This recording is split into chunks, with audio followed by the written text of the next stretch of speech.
Ako si Brandon, asan ka?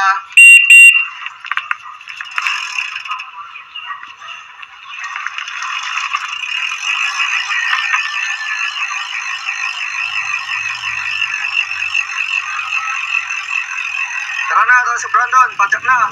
Yan, hello. Good morning, good morning, good morning, good morning, good morning. Magandang araw po sa ating lahat. Yan. Okay. Okay, baka magtaka kasi kayo na baka kung mag-intro na naman ako. Okay. Ito yung update.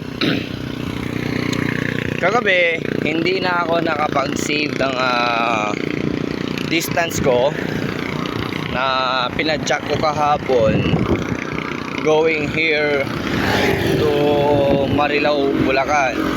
Sa ngayon, pauwi na rin ako.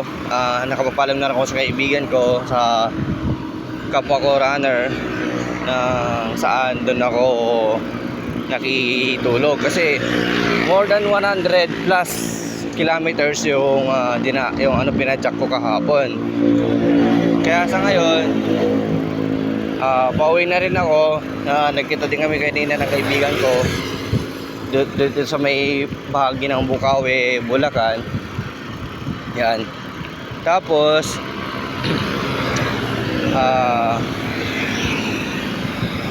yan, napaalam na ako sa kanya na uwi na rin ako.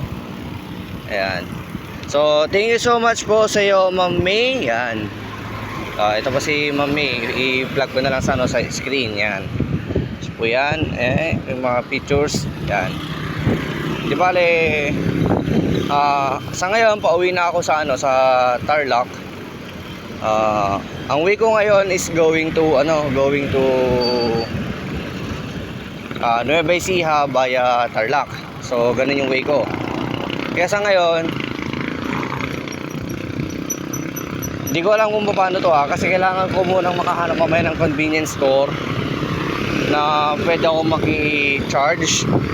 Yan. Wala rin akong dalang wala din akong dalang charger. Kasi ang pan ko lang dito, wala talaga. Battery life ng cellphone ko na gumagamit ng Strava is nasa 14% na lang. Kaya ayoko din ayoko din mawala din yung record. Yan. So 14% na lang 'yon. And then ubos na rin kasi yung mobile data ko. Tapos yun, na-chat ko na din yung tita ko na pauwi na ako. Tapos yun, wala na akong data. Naubos na. Kaya naman, ang ginagawa ko na sa ngayon, hanap muna ako ng mga convenience store na meron silang mga charging station. May charge muna ako doon. Yan. Di ba, alam ko na, kabisado ko naman yung way ko pauwi.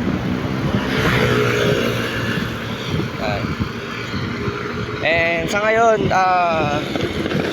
dadaan muna ako ng dito sa may bayan ng Bukawi. Ewan ko kung sakop na to ng bayan ng Bukawi or ano to. Basta dadaanan ko lang yung Philippine Arena. Gusto ko lang siya makita kasi ito na rin yung chance ko na makita tong Philippine Arena. Kasi totoo, nakakatakbo kami sa mga malalayong lugar, pero depende sa location kung saan kami nakakatakbo or kung ano pa man dyan. Pero ito lang kasi yung chance ko para makita yung Philippine Arena. Although kagabi nakita ko naman na siya, kaso madilim kasi hindi ko siya nakita ng mas maliwanag. Yan.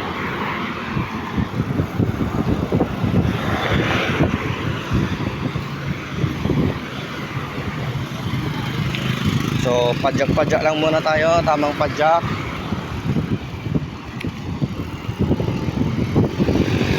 Di bale, lang naman ito malapit naman na sa tawag dito.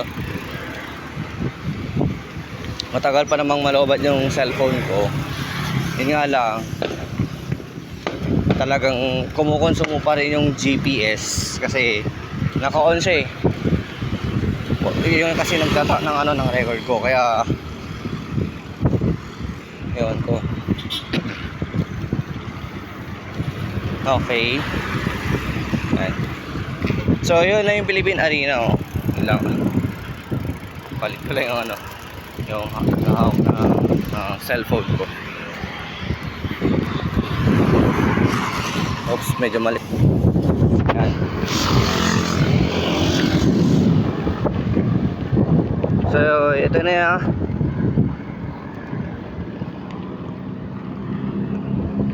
Bakit ito?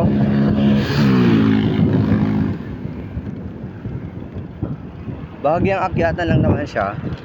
Hindi naman siya totally sobrang akyat na akyat.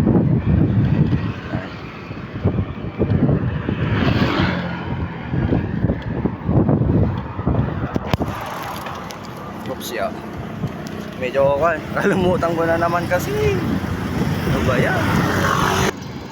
So may mga kwan dito, toll gate. May toll gate sa baba. Going to ano yan, Manila. Yan po sa baba. Okay, so toll gate yan. Kasi ito, tulay lang siya. Tulay.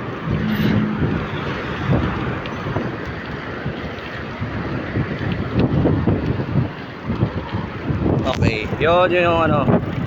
Yan naman Philippine Sports Stadium. Yan. Tapos yun naman doon yung ano yung Philippine Arena. So magkatabi lang to. Philippine Sports Stadium sa itong ano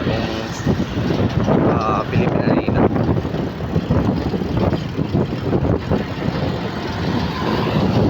So yan siya. Punta lang ako dyan, pipicturean ko na sila. Tapos uwi na rin kasi kailangan ko na rin talaga makauwi. Oh, yan sila. Yan. Magkatabi lang. Magkatabi lang pala. Philippine Sports Stadium tsaka yung Philippine Arena. Yan.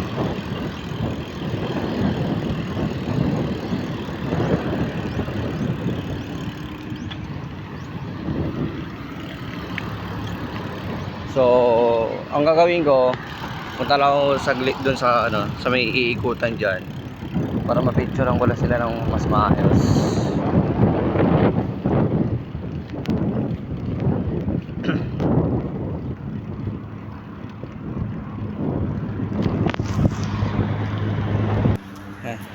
Di bale, pinarada ko dyan yung bike ko.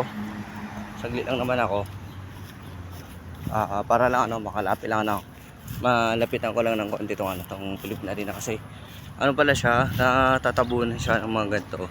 Hindi natatabo, nakokoberan. Kaya hindi mo makikita yung view niya kapag nasa malayo ka. Although pag nasa malayo ka naman, nakikita mo naman siya. Pero mas gusto ko sanang makita pa siya ng ano, ng mas malapitan.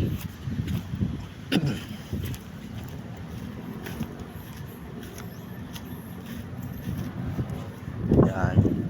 Kahit na hindi mo na ako nakapasok sa ano, sa loob nitong Philippine Arena na to, at least ano, nakita ko siya. Picturean ko na lang siya.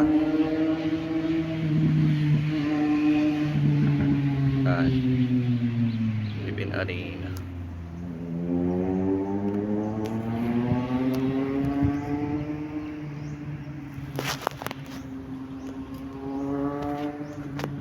Yan.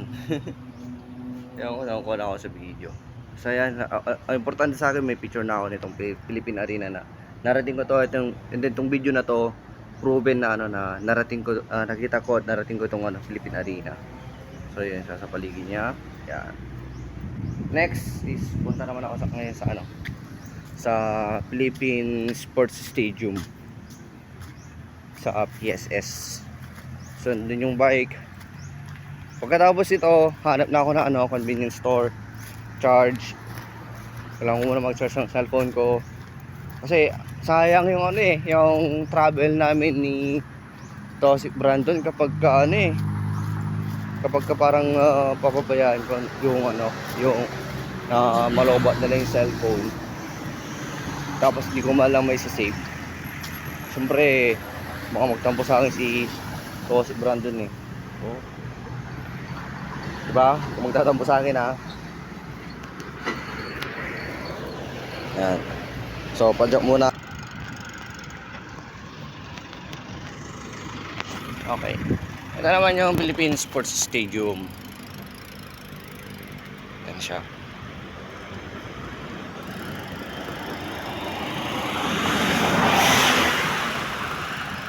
sandali, hindi tayo pwede makapasok.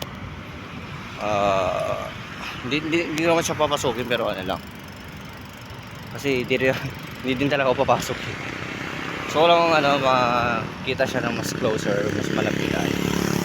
Yan.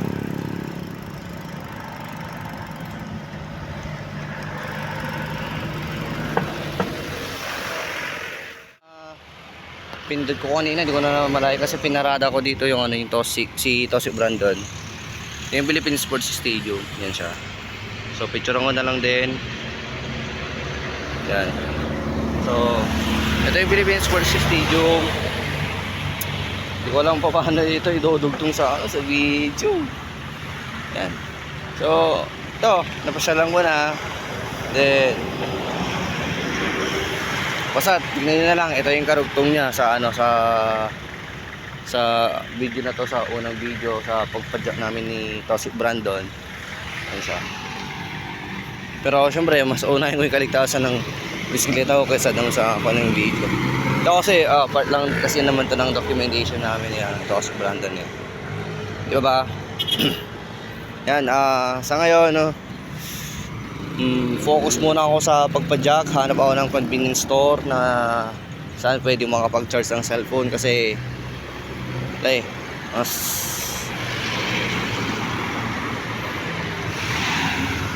yun 11% na lang. Ewan ko nakikita nyo 11% na lang yung yung battery life ng CP.